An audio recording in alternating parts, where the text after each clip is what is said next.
감사합니다. 헤벨 같은 인생이라는 제목으로 하나님 말씀 증거하겠습니다. 여러분 혹시 정호근 배우 아시나요? 아시는 분도 계시고 아마 잘 모르시는 분들도 계실 텐데 이제 이름만 들어서는 잘 모르시겠지만 아마 사진을 보시면 다들 하실 겁니다. 우리 사진을 한번 볼까요? 네, 누군지 아시겠죠 이제. 네, 이분이 바로 이제 정호근이라는 이제 탤런트이자 배우이신데요.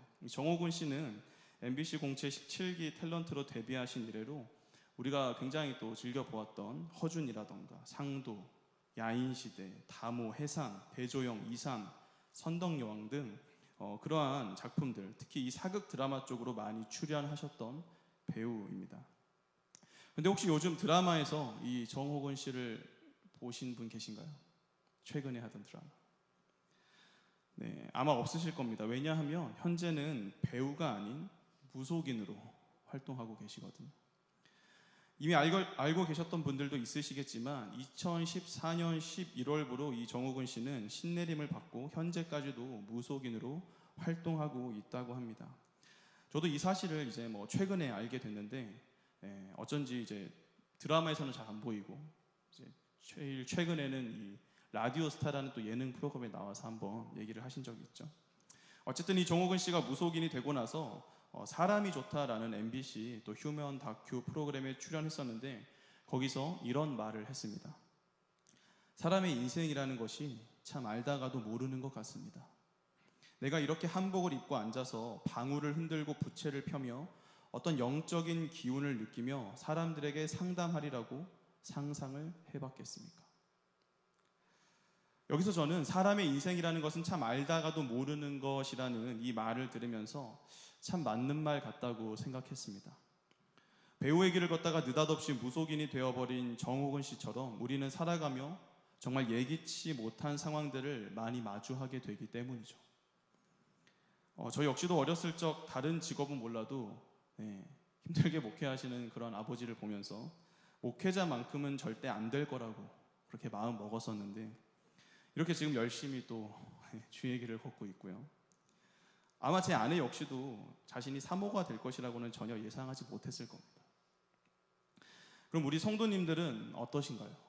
지금껏 지내오신 삶을 뒤돌아봤을 때 내가 기대하고 예상했던 대로 모든 일이 다 이루어지며 그렇게 살아오셨나요? 아마 그렇지 않을 것입니다. 전혀 예상하지 못했던 일을 겪기도 하고 또 좋은 일이 생기는가 하면 금세 또 나쁜 일이 찾아오는 경우를 많이들 겪으셨으리라 생각합니다. 그래서 우리 인생이라는 것이 참 그렇게 알다가도 모르는 인생인 것 같은데요. 그런데 오늘 우리가 함께 읽은 이 전도서에 등장하는 전도자 역시도 그와 같은 고백을 했다는 사실을 여러분은 알고 계십니까? 아마 전도서 하면 대부분의 성도님들이 많이들 떠올리시는 표현이 있으실 것 같아요. 뭐죠? 헛되고 헛되며 헛되고 헛되니 모든 것이 헛되도다 라는 표현이죠. 이때 이 헛되다라는 말 전도서에 무려 36번, 36번이나 기록되고 있는 표현이죠. 그래서 우리는 전도서 하면 이 헛되다라는 말을 떠올리면서 약간 인생 무상, 인생의 부질없음과 덧없음을 생각하곤 합니다. 하지만 이 헛되다라는 말의 원래 의미는 그러한 인생 무상, 인생의 덧없음과는 조금 다릅니다. 헛되다는 히브리어로 헤벨인데요. 이 헤벨은 원래 연기, 수증기입니다. 그렇다면 여러분, 연기나 수증기의 특징이 무엇입니까? 분명 눈에도 보이고 어느 정도 형체도 있는데 그것을 잡으려고 하는 순간 금세 사라져버리죠. 그게 바로 연기이고 수증기입니다. 그렇기에 전도자가 이 헛되다라는 표현을 통해 말하고자 했던 것은 인생의 부질없음이나 덧없음보다도 인생은 정말 알다가도 모르는 것, 참으로 수수께끼와도 같은 것이라는 거죠. 따라서 오늘 설교 제목인 헤벨 같은 인생은 바로 수수께끼 같은 인생이라는 의미를 담고 있는 것입니다. 그런데 여러분, 이처럼 인생이 정말 헤벨 같다면, 도무지 정답을 알 수 없는 수수께끼와도 같다면 우린 아마 이 인생을 살아가는 데 있어서 앞으로도 참 많은 어려움과 낙심을 겪을 수밖에 없을 겁니다. 어느 것 하나 단정 지을 수 없고 장담할 수 없는 상황에서 우리는 계속해서 다가올 미래를 불안해하고 걱정하고 염려할 수밖에 없기 때문이죠. 그렇다면 우리는 이 헤벨 같은 인생을 어떻게 살아가야 할까요? 정말 수수께끼 같은 인생, 정답을 알 수 없는 삶 속에서 우리는 무엇을 어떻게 해야 할까요? 오늘 우리가 함께 읽은 이 본문에서 전도자는 그 답을 제시해 주는데요. 따라서 오늘 본문을 함께 살펴보면서 헤벨 같은 인생을 과연 우리는 어떻게 살아가야 하는지에 대해 하나님 말씀 증거하도록 하겠습니다. 가장 먼저 우리는 헤벨 같은 인생 가운데 인간의 수고로는 어떠한 이익도 얻을 수 없다는 사실을 알아야 합니다. 우리 본문 9절 말씀을 같이 읽겠습니다. 시작. 일하는 자가 그의 수고로 말미암아 무슨 이익이 있으랴. 여기서 전도자는 일하는 자의 수고로 말미암아 무슨 이익을 누릴 수 있겠냐라고 질문하면서 그 어떠한 이익도 누릴 수 없음을 강조하고 있습니다. 그렇다면 여러분, 정말로 우리의 수고는 그 어떠한 이익도 가져다 주지 못할까요? 당장 생각해 볼 때 그렇지는 않은 것 같습니다. 왜냐하면 우리는 분명 수고함으로써 삶을 살아가는 데 필요한 여러 가지의 것들을 얻을 수 있기 때문이죠.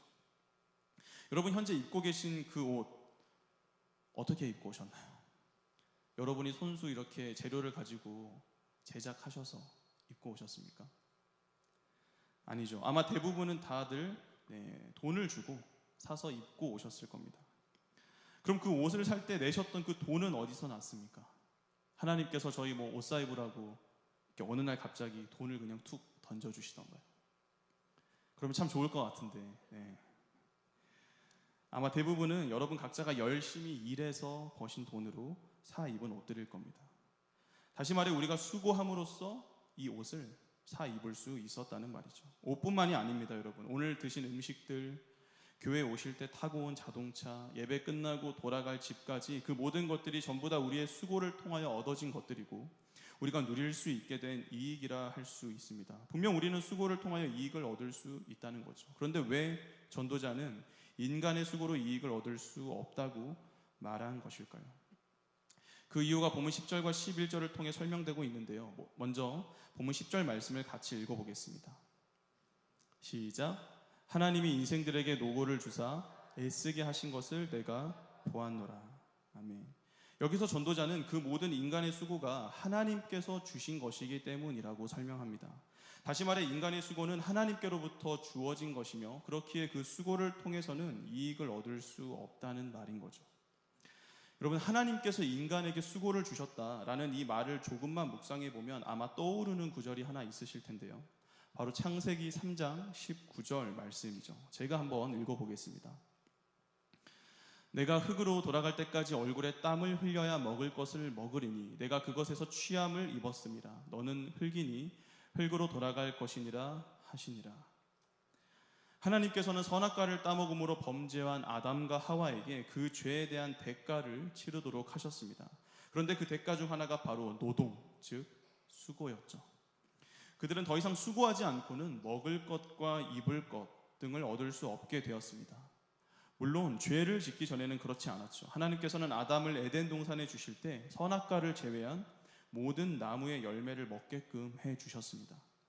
다시 말해 인간은 수고하지 않고도 먹고 마시며 살아갈 수 있었다는 말이죠. 하지만 이제는 그 당연했던 먹고 마시는 일들이 수고 없이는 불가능하게 되어버렸습니다. 그래서 우리는 먹고 마시기 위해, 옷을 입기 위해, 잠을 자기 위해, 다시 말해 살아가기 위해서라면, 살아가는 데 필요한 기본적인 것들을 해결하기 위해서라면 오늘날까지도 이 수고를 다해야 한다는 것이죠. 이렇듯 인간의 수고는 인간이 어떠한 이익을 누릴 수 있는 수단이라기보다 하루하루를 살아가기 위해서라면 당연하게 해야 할 일이라는 겁니다. 우리는 우리가 열심히 일해서 번 돈으로 음식을 먹고 옷을 사입고 잠을 자고 하는 것을 이익을 누리는 거라 착각하지만 사실 그건 범죄한 인간이 하나님께 받은 죄의 대가로서 너무나도 당연한 일이라는 거죠.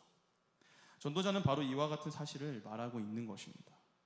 다음으로 인간의 수고로 이익을 얻을 수 없는 두 번째 이유가 본문 11절에 기록되고 있는데요.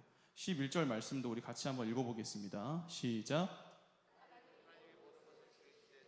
때를 따라 아름답게 하셨고 또 사람들에게는 영원을 사모하는 마음을 주셨느니라.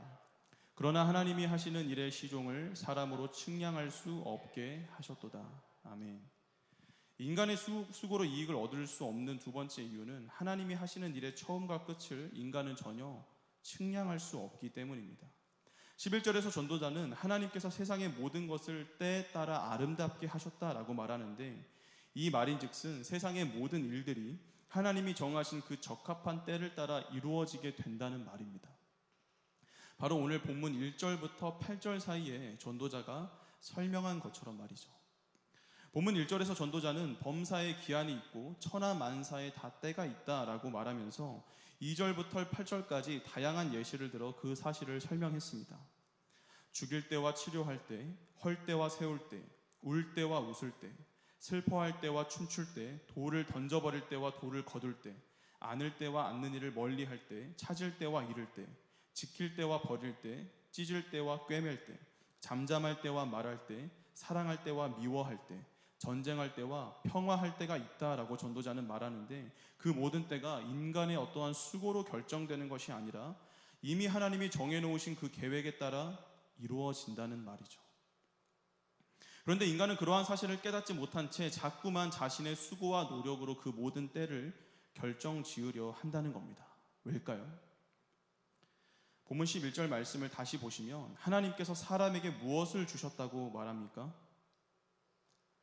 네, 바로 영원을 사모하는 마음을 주셨다고 말씀합니다. 하나님께서는 처음 인간을 창조하실 때부터 모든 인간이 영원한 것을 추구하도록 만드셨습니다.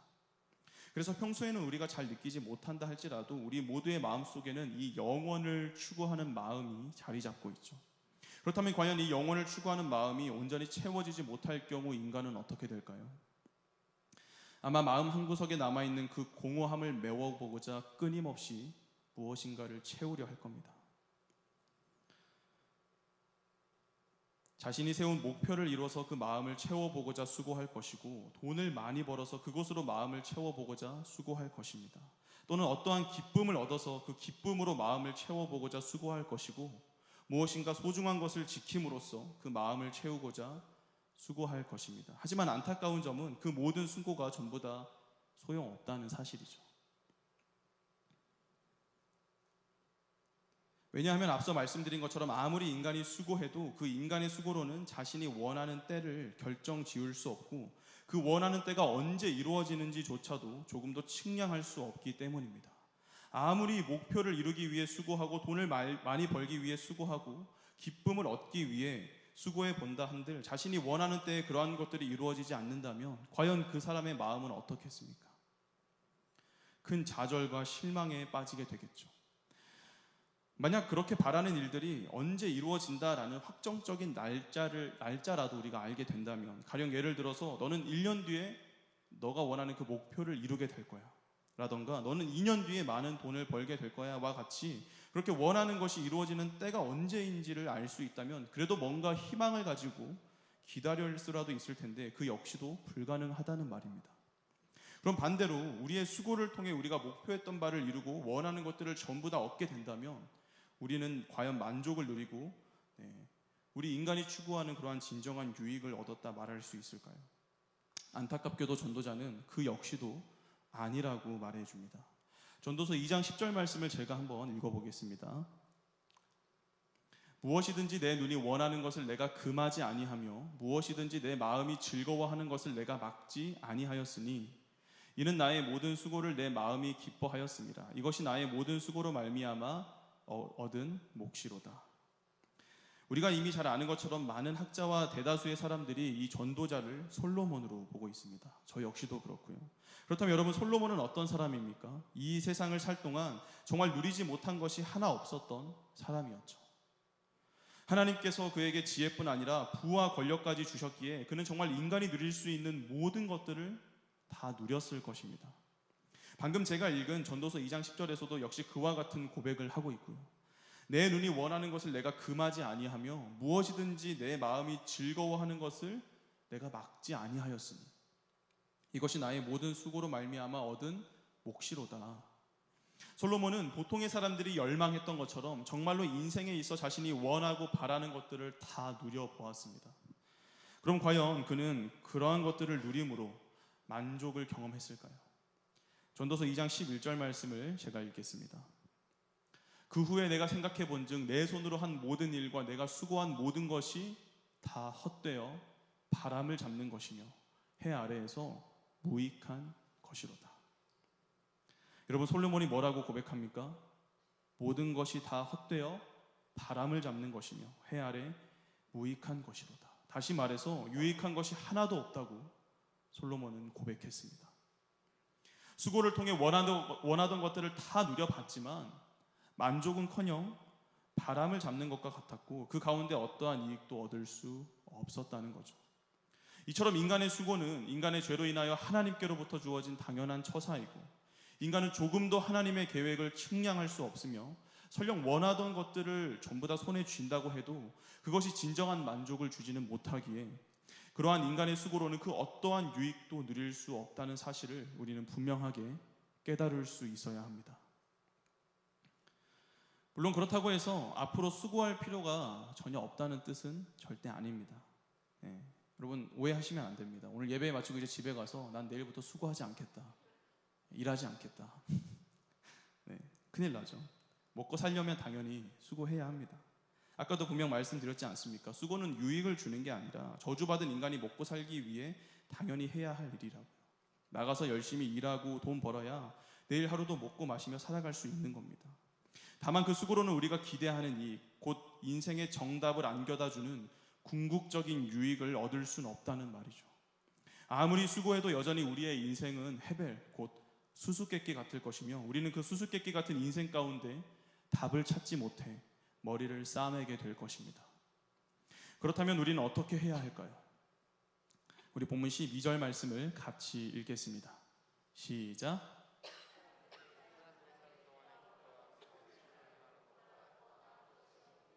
내가 알았고. 아멘.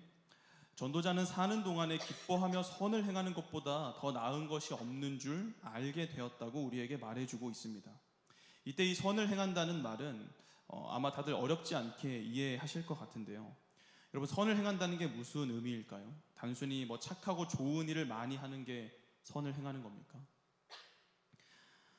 이 선이라는 단어는 히브리어로 토브인데, 토브는 하나님께서 세상을 창조하시고 보시기에 심히 좋았더라 라고 할 때 사용된 단어입니다. 다시 말해 이 선으로 번역된 토브는 하나님이 보시기에 좋은 것이고, 이 말은 곧 선을 행하는 것은 하나님의 뜻에 합당한 일을 행하는 것이 된다는 거죠. 그래서 이 선을 행한다는 말은 우리가 하나님 뜻에 합당한 일을 행하는 것이다 라고 그렇게 어렵지 않게 이해해 볼 수 있는데, 그럼 그와 같이 기록되고 있는 이 기뻐한다는 말은 무엇을 의미할까요?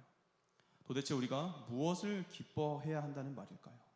우리 본문 13절 말씀을 역시 같이 읽겠습니다. 시작. 사람마다 먹고 마시는 것과 수고함으로 낙을 누리는 그것이 하나님의 선물인 줄도 또한 알았도다. 전도자는 여기서 우리가 무엇을 기뻐해야 하는지 구체적으로 말해주고 있습니다. 그거는 바로 먹고 마시는 것과 수고함으로 낙을 누리는 것이죠. 그 모든 것을 하나님의 선물로 여기며 기뻐해야 한다고 전도자는 우리에게 말해주고 있는데, 막상 이 말을 곧바로 받아들이기에는 조금 당황스러울 수도 있습니다. 왜냐하면 전도자는 앞선 9절부터 11절 말씀을 통해 인간의 수고로는 그 어떠한 이익도 얻을 수 없다고 분명 말했었기 때문이죠.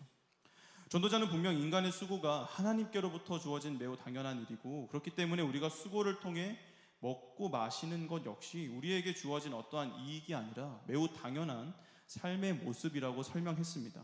그런데 왜 지금 와서는 먹고 마시는 것, 그리고 수고하는 그 당연한 일들로 인해 낙을 누리고 즉 즐거움과 만족을 누리며 그것으로 기뻐하라고 우리에게 말하고 있는 걸까요? 그 이유는 그 당연한 것들이 우리에게 어떠한 이익이나 기쁨을 주어서가 아니라, 그렇게 당연한 것들로 기뻐하는 것이 곧 삶이 우리의 손에 달려있지 않고 오직 주님 손에 달려 있습니다 라는 것을 하나님께 고백하는 것이 되기 때문입니다. 무슨 말이냐면, 수수께끼와도 같은 인생, 어차피 우리 인간의 머리로 전부 다 이해할 수 없고 그 가운데 정답을 발견할 수 없으니 다 이해하려고 하지 말고 우리 삶에 일어나는 모든 일들이 오직 주님 손에 달려있음을 그냥 인정하면서 나에게 주어지는 일상의 삶에 만족하고 그 가운데 기뻐하라는 말인 거죠. 다른 어떤 특별한 것이 하나님의 선물이 아니라 우리가 누리고 있는 이 일상의 삶, 사랑하는 가족과 친구, 동네 이웃, 교회 지체들, 매일의 식사와 화창한 날씨, 매일 하는 직장 생활, 가끔 하는 외식, 여가, 이 모든 게 전부 다 하나님의 선물이라는 겁니다. 매우 소박하면서도 당연한 우리의 일상인데 그러한 일상을 하나님의 선물로 여길 때 우리는 헤벨과도 같은 인생 가운데 비로소 자유로워질 수 있다는 말이죠. 왜냐하면 더 이상 우리 인간의 힘으로 수수께끼를 풀려 하지 않아도 되고 그냥 전부 다 하나님께 맡겨버리면 되니까요. 여러분, 왜 우리가 실망하고 낙담합니까? 설교를 시작하며 말씀드렸던 것처럼 예기치 못한 상황들을 많이 마주하기 때문입니다. 난 분명 이걸 기대하고 이걸 원하며 살아왔는데 내 기대와는 전혀 다른 상황이 주어지고 내가 원했던 것과는 정반대의 결과가 나에게 주어지기 때문에 실망하고 낙담하는 거 아닙니까? 남들은 뭔가 대충대충 살아도 잘 사는 것 같은데 난 누구보다 열심히 수고하고 정말 노력했음에도 불구하고 나에게 주어진 결과는 너무도 초라해서 그래서 우리 실망하고 낙담하는 거 아닙니까? 난 분명 지금껏 하나님의 말씀을 따라서 신앙생활 열심히 하고 교회 생활 충실히 하며 정말 누구보다 정직하게 살아왔는데 그러한 나에게 뭔가 특별한 상이 주어지기는커녕 자꾸만 힘든 일만 생기니까 그것 때문에 우리 실망하고 낙담하는 게 아닙니까? 그런데 여러분, 그러한 우리의 생각들이 실은 내 기대대로, 내가 원하는 대로, 내 뜻대로 모든 일들이 이루어져야 한다라는 매우 인간 중심적인 생각들이라는 겁니다. 모든 일은 전부 다 내가 노력하기에 달려있고 내가 얼마나 열심히 하느냐에 따라 인생의 성공 여부가 결정된다는 참으로 뿌리 깊은 인본주의적 사상이라는 거죠. 그런데 우리가 만약 그러한 인본주의 사상에만 갇혀서 내 뜻대로 내 모든 때를 결정지으려 수고한다면 우린 계속해서 연기를 잡으려고 노력하는 것과 같은 참으로 헤벨 같은 인생의 굴레 가운데 결코 벗어날 수 없을 것입니다. 아무리 정답을 찾으려 발버둥 쳐봐도 더 깊은 수렁으로 빠지게 될 뿐이죠.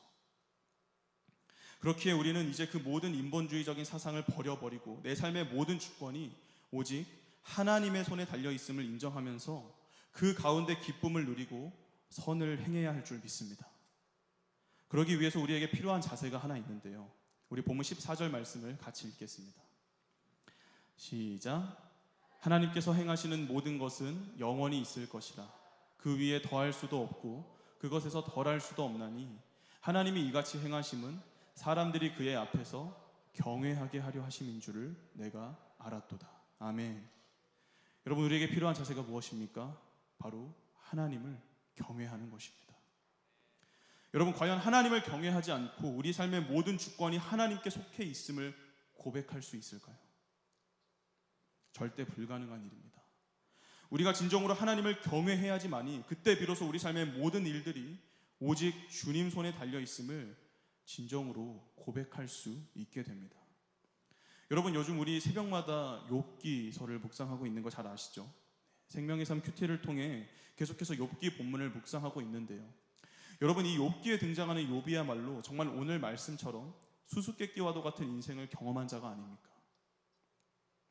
하나님 섬기면서 잘 살다가 어느 날 갑자기 이해할 수 없는 일들이 벌어져서 가지고 있던 그 수많은 재산들 다 잃어버리고 10명의 자녀들까지도 전부 다 죽게 되는 참으로 이해할 수 없는 상황을 겪게 되죠.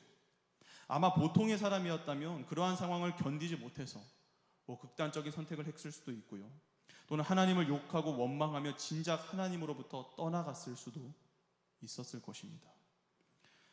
하지만 욥은 그렇게 하지 않았습니다. 그는 모든 것을 잃어버리고 심지어 온몸에 종기가 나서 괴로워하는 상황 속에서도 끝까지 하나님 곁을 떠나지 않고 오히려 하나님의 주권을 인정하는 모습을 보여주었습니다. 그렇다면 욥이 그렇게 할 수 있었던 이유는 무엇이었을까요? 욥기 1장 1절 말씀을 제가 읽겠습니다. 우수 땅에 욥이라 불리우는 사람이 있었는데 그 사람은 온전하고 정직하여 하나님을 경외하며 악에서 떠난 자더라. 바로 욥이 하나님을 경외하는 자였기 때문입니다. 여러분, 그 당시 욥 역시도 자신에게 일어난 그 난해한 일들을 전부 다 이해할 수 없었을 겁니다.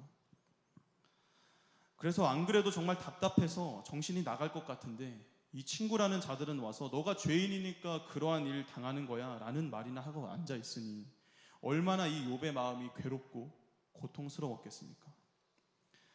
하지만 여러분, 그럼에도 불구하고 욥은 하나님을 경외했기에 그렇게 알 수 없는 고난 가운데 친구들마저도 자신을 괴롭게 만들어도 하나님의 주권을 인정하며 하나님 곁을 떠나지 않을 수 있었던 것이죠. 그러므로 사랑하는 우리 수원동부교회 성도님들, 이 욥과 같이, 그리고 오늘 전도자가 우리에게 말해주는 바와 같이 진정으로 우리 하나님을 경외하는 자들이 되실 수 있길 바랍니다. 진정 하나님을 경외함으로 말미암아 내 삶의 모든 일들이 오직 하나님의 뜻에 달려 있음을 믿음으로 고백하실 수 있기를 바랍니다. 이제는 더 이상 내 인생이 나의 수고와 내 노력 여하에 달려 있다는 그러한 인본주의적인 생각은 다 내려놓으시고 내 삶이 오직 하나님 뜻에 달려 있음을 인정하며 살아가실 수 있는 저와 여러분이 되시길 바랍니다. 또한 내 모든 인생이 오직 주님 손에 달려 있음을 인정하면서 하루하루 주어지는 소박한 삶으로 즐거움과 만족을 누리시길 바랍니다.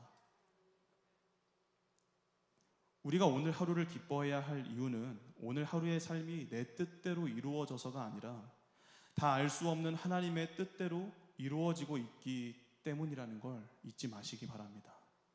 우리는 헤벨 같은 인생 가운데 그저 주님을 의지할 뿐이고 주님께서 우리 인생을 다 이끌어 가시기에 우리는 그 주님만 끝까지 붙잡고 있으면 됩니다. 말씀을 정리하도록 하겠습니다. 우리가 많이 부르는 찬양 중에 나의 가는 길이라는 곡 다들 잘 아시죠? 미국의 크리스천 싱어송라이터이자 워십 리더인 돈 모엔이 작곡한 곡인데요. 그는 그 곡을 작곡하게 된 배경에 관하여 다음과 같이 말했습니다.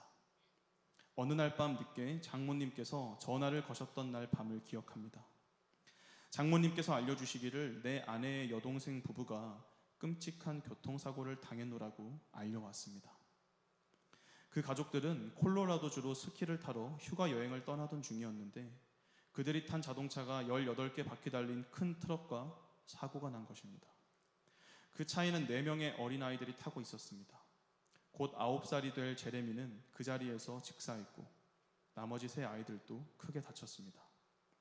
나는 그 비보를 접하고 하늘이 무너지는 것 같았습니다. 아내의 여동생 부부인 수잔과 크랙에게 무슨 말을 해주어야 할지. 나는 남편 크랙에게 종교적인 위로의 말을 하고 싶지는 않았습니다. 그는 교회 학교 선생님이었고 말씀을 아주 잘 아는 사람이었으니까요.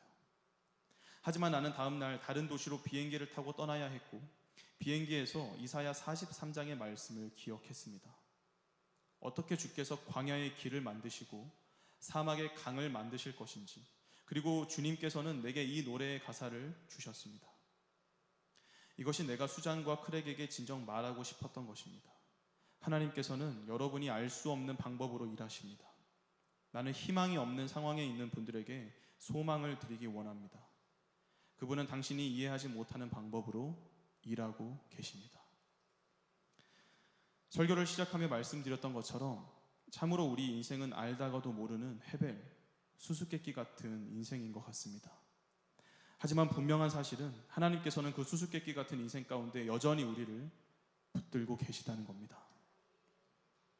그리고 하나님께서는 앞으로도 우리 인생을 놓지 않으시고 끝까지 주님의 길로 인도해 가실 것입니다.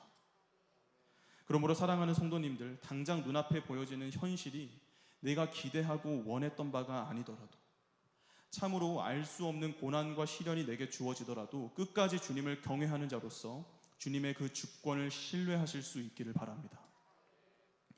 광야의 길을 만드시고 사망의 강을 만드시며 우리를 인도해 가실 그 주님을 신뢰하시면서 세상 끝날까지 주님의 뒤를 따르는 저와 여러분이 되시길 주님의 이름으로 축복합니다.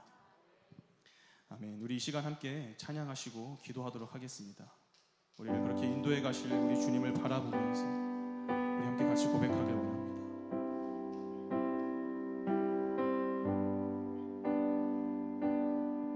우리 함께 찬양합니다. 나의 가는 길, 나의 가는 길 주님 인도하시네. 그는 보이지 않아도 나의 날 위해 일하시네. 주 나의 인도자 항상 함께 하시네. 사랑과 힘 베푸시며 인도하시네. 우리 다시 한번 고백합니다. 나의 가는 길, 나의 가는 길 주님 인도하시네. 그는 보이지 않아도 날 위해 일하시네. 주 나의 인도자 항상 함께 하시네. 사랑과 힘 베푸시며 인도하시네.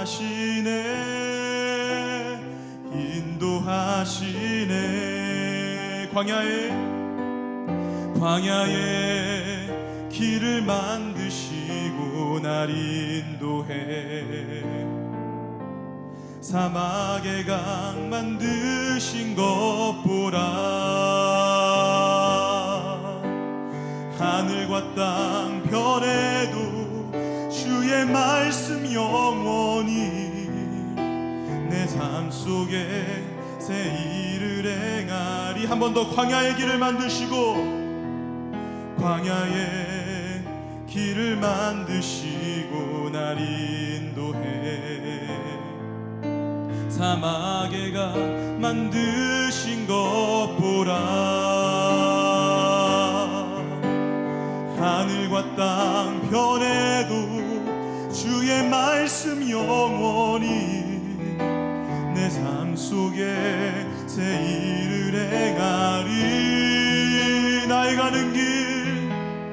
나의 가는 길 주님 인도하시네.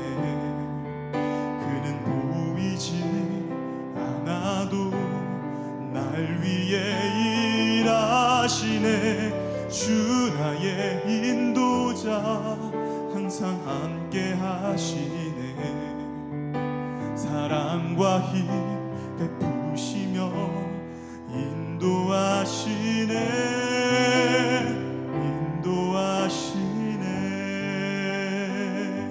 우리 지금 이렇게 같이 기도하길 원합니다. 말씀 붙들고 기도할 때 정말 어느 것 하나 내 뜻대로 내가 원하는 대로 이루어지지 않고 알 수 없는 고난과 시련이 주어지는 도무지 정답을 알 수 없는 이 해배 같은 인생 가운데 모든 것이 우리 주님 손에 달려있음을 고백하는 자들 되게 해달라고 함께 기도하겠습니다. 그동안 나의 노력과 수고를 더 의지하려 했던 어리석은 모습들을 용서해 주시고 오직 신실하신 주님만을 의지하며 우리 주님의 인도하심 따라 순종하며 살아갈 수 있게 해달라고 우리 시간 간절한 마음으로 함께 기도하겠습니다.